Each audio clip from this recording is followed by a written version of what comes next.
Hey everyone, I want to make this video because I think that this topic has been in my mind a lot recently and I really wanted to talk about it. There isn't any research done for it or anything, rather just me speaking about how Wuthering Waves feels more like a fully fledged game rather than a gacha game with malicious intentions. I know that this game is supposed to be malicious as it promotes it through its various platforms, but as I started playing it 3 months ago until now, I haven't really felt like spending at all, and I wanted to talk about why that happened and just my thoughts about it. This might be more of a personal part or maybe less personal, I don't really know, but I really wanted to talk about this subject because it feels interesting to make conversations with and not really something that people are speaking about for some reason. I feel like since the start of Wuthering Waves or the start of its release, I've had no intentions of buying the battle pass or any of these monthly subscriptions at all, and it's been true right until this day. I think the main reason for this is that Wuthering Waves doesn't really feel like a gacha game at all. The reason I'm saying this is that once I started playing the game or just open it to do my daily tasks, the characters that I play always feel rewarding and satisfying to play. I'm not sure if this implies to other gacha games or anything, but when I play the game, either the 4-star or the 5-star characters feel really good to play, and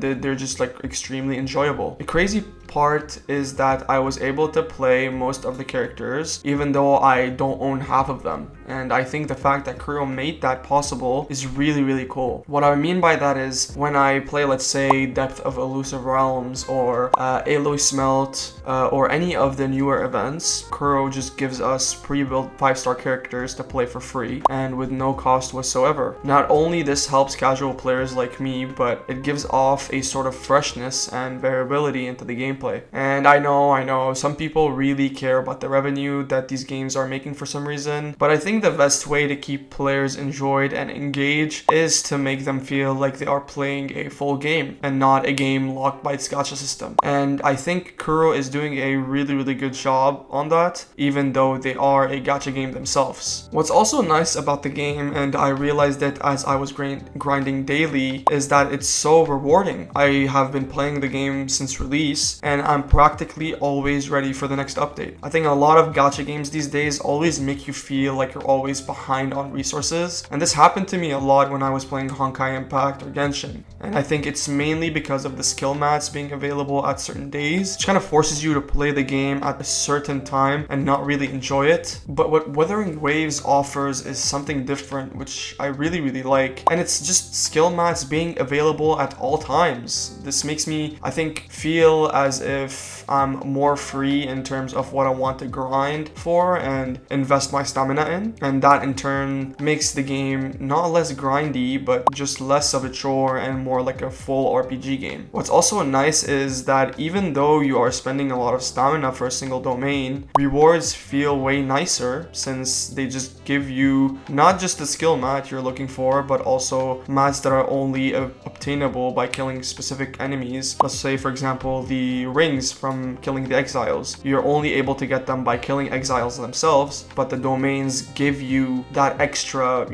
match, which is really cool. The domains also feel a lot faster to clear and just way easier to play and enjoy, and it makes me really happy as a consumer of the game. What's also extremely nice about this game too is that the devs really care about its consumers and its players. They always make relevant updates on the game. They give out a lot of double drop events that a lot of players usually really need, and obviously that they can take advantage of, and they just make the game easier and easier to grind. And I think a lot of gacha games can learn from Wuthering Waves in terms of its friendliness towards their player base. Let's say, for example, in version 1.2 they introduced so many quality of life updates that made the game way more enjoyable to play and grind, which obviously retains a lot of casual players, including myself. And with the introduction of version 1.3, I'm sure Kuro will do the same thing as well. I think the devs really earned their trusts towards their player base, and that's super cool to see, especially since a lot of games only care about the money and greed.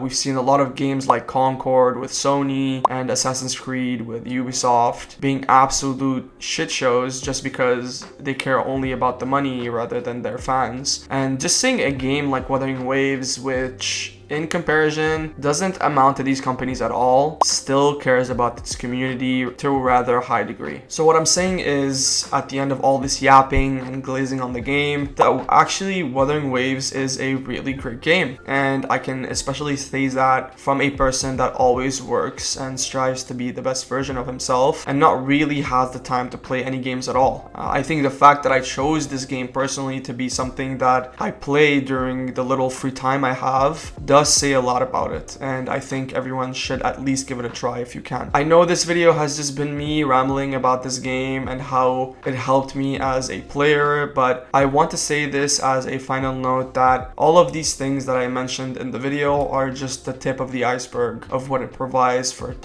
its players. We all know about its combat and its story, but I think this could be talked about in another video. So all of these has literally made me not spend a single dollar on the game, but also has made me feel like the game is truly a fully fledged game and not some cash cows that a lot of companies really care about. Well, at least Kuro is doing a good job of explicitly caring about their players and not showing their greed to their audience, and I can definitely respect them for that. So that was basically it for the video. It was just me talking about some stuff that I wanted to share with you guys, especially things that I kind of felt talking about.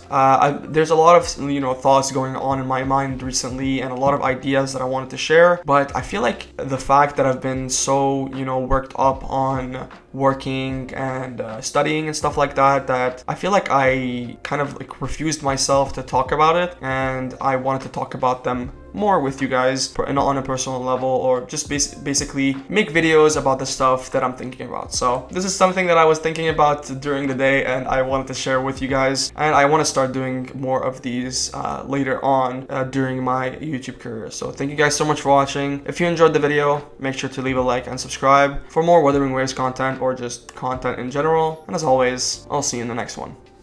Peace out.